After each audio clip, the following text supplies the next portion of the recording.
स्वागत है आपका एक नए वीडियो में। आज हम लोग बात करने जा रहे हैं शुड और शुड हैव के बारे में।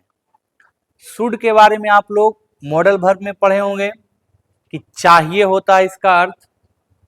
शुड का अर्थ होता है चाहिए, और याद रखना है कि शुड के साथ हम लोग जब भी इस्तेमाल करते हैं V1 का इस्तेमाल करते हैं। वैसे भी मॉडल वर्ब के बाद जब भी आता है वर्ब का फर्स्ट फॉर्म आता है। लेकिन अगर सेंटेंस में हमको शुड हैव दिख जाए तो इसका अर्थ हो जाता है चाहिए था। शुड हैव का अर्थ होता है चाहिए था।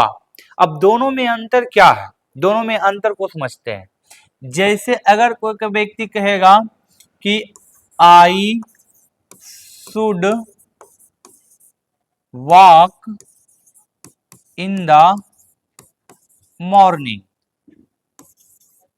तो इसका हिंदी हो जाएगा मुझे सुबह में टहलना चाहिए। तो शुड का अर्थ यहां हो गया चाहिए।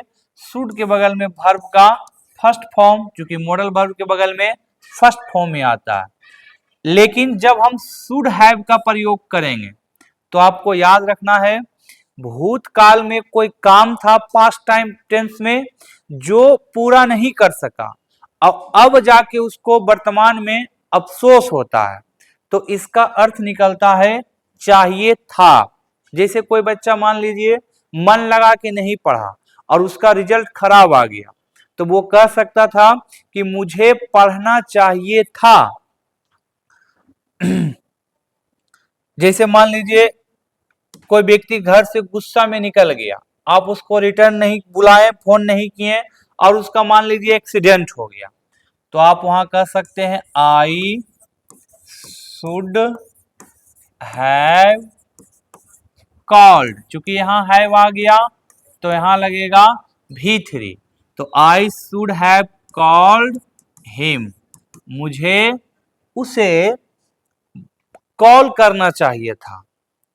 तो याद रखना है खाली अगर शुड रहेगा तो हम लोग चाहिए के अर्थ में प्रयोग करेंगे, लेकिन जब शुड हैव आ जाता है तो भूतकाल में कोई काम नहीं किया। जैसे बहुत सारे बच्चे, बिहार बोर्ड वाले बच्चे 10 तक अंग्रेजी को नहीं पढ़ते हैं, तो वो कह सकते हैं कि आई शुड हैव टेकन,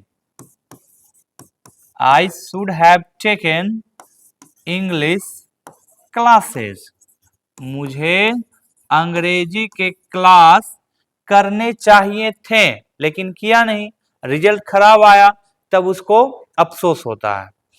तो इसी प्रकार की वीडियो के लिए हमारे पेज से, हमारे प्रोफाइल से जुड़े रहें।